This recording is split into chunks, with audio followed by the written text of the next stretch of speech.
Hello. Someone today was asking me about love, anger, and guilt. So let's see what I can talk about this. Hi, my name is Roberta Tachi, and this is part of the Awakens class.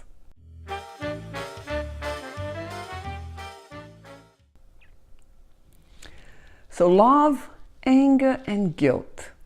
So first I want to talk about anger and guilt. So this guilt, one of the parts of guilt that we feel is because we feel angry.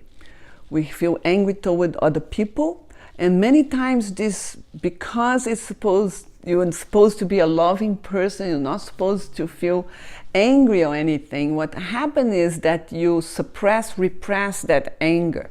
Instead of repressing just the action of what would you do if you want to kill someone, we go and we repress the feeling itself, the emotion itself. So in order to repress that, we do need to have our body to be involved. We will be contracting parts of our body that would help us to repress that emotion, that feeling.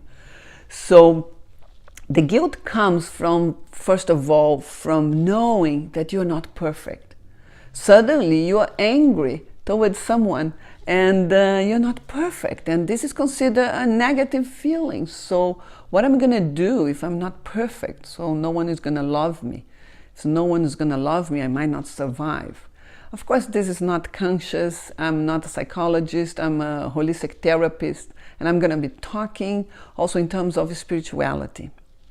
So one of the things that really happens so many times with anger is that the anger is not really in relation to what is going on right now. And if you do the Course in Miracles, and I love the Course in Miracles, the Course in Miracles is going to many times say it's not related to what's going on right now. It's related to your past. And we do think, oh, in my past I have this, I have that, but this is a deeper level. That is unconscious things that we just repressed so much that is in the subconscious mind, and we don't remember. We cannot even really consciously find right away like this because I want to remember. This was a mechanism of defense. Something happened. If we felt really angry toward our parents, for example, our survival depended on our parents. So if I got very angry toward my mother or my father, or both, because they did something that was not nice, or even it was something to protect me, I might have not understood. And I think the kid never understood completely what's going on. And if they were more abusive, then I would be really angry toward them. But I knew that my survival depended on them. So I would repress that anger, because imagine if I act out and they would just slap me or something worse. So I knew I had to do something, so I would repress that feeling. So in order to do that, I would recruit several muscles, several tissues. It's not just neurological system.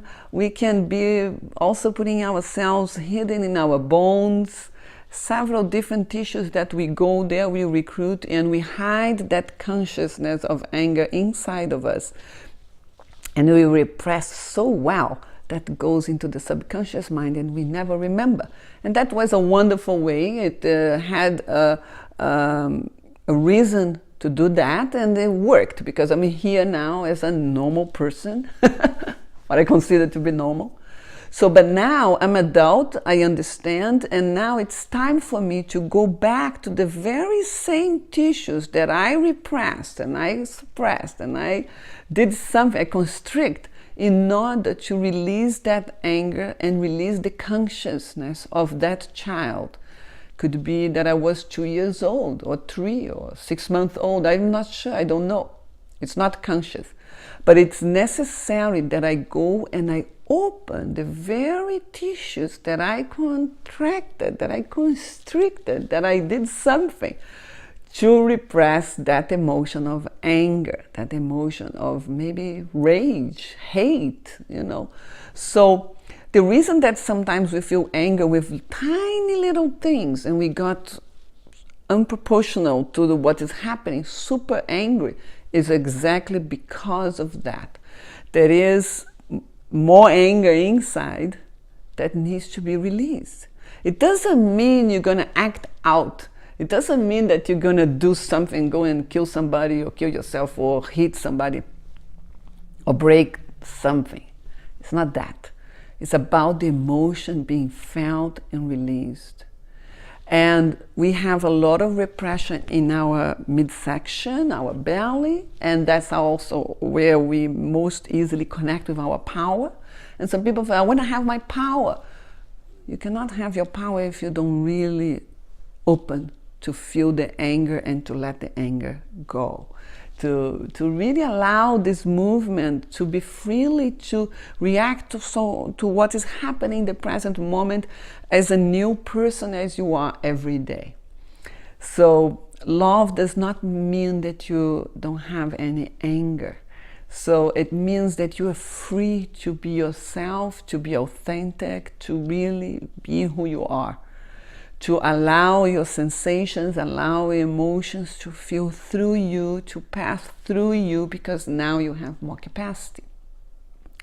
In order to find this, that's what I teach in my classes, is to be present in the body, not to be just conscious, it's not with your mind, to gotta be present in those tissues. And that will come, and if there is any reason for you to remember even why you got angry, you will know. It will be revealed to you. So the classes is about, and the process is about releasing, opening, and become open and authentic. Your new self, which is the very old self, the first self that existed and still exists, which is the essence is pure love. So love is your essence, and it is who you are in your true nature, the big you. But we have several areas that we close like a tight net, and we do not allow love to pass. In fact, sometimes we're going to say no to love. We want to somehow, that the consciousness of the kid, if it is still afraid, is going to say no, and no, I'm protecting you here. So it's very important that we connect with other areas so that we allow that to become more malleable, some plasticity there, so that net can open, and these holes that is open, this where the light comes in, the love, the luminosity of your true being comes and shines forth. So I hope you are interested in releasing those negative emotions, because if you don't release, it's still there, and it can cause harm to you, not only to people around you, but it really can close you off for love, for feeling the love that you really want to feel. I mean, just one tiny aspect of it. The picture is much bigger than that. But I think that's good for today. So I hope you enjoy this explanation. Feel free to comment below. I would like to receive questions of what you would like to learn more in my class, The Self Awakens, and also subscribe so that you can know when I do new videos. Okay? Hope to share that you can also share with others who might benefit from understanding if they have like this vicious circle of angry and guilt, and okay, now I'm gonna self-punish myself because I feel guilt, because I feel angry, because I'm not supposed to feel angry, and so on. Okay, so hope this was a bit clarifying for you. Okay, thank you.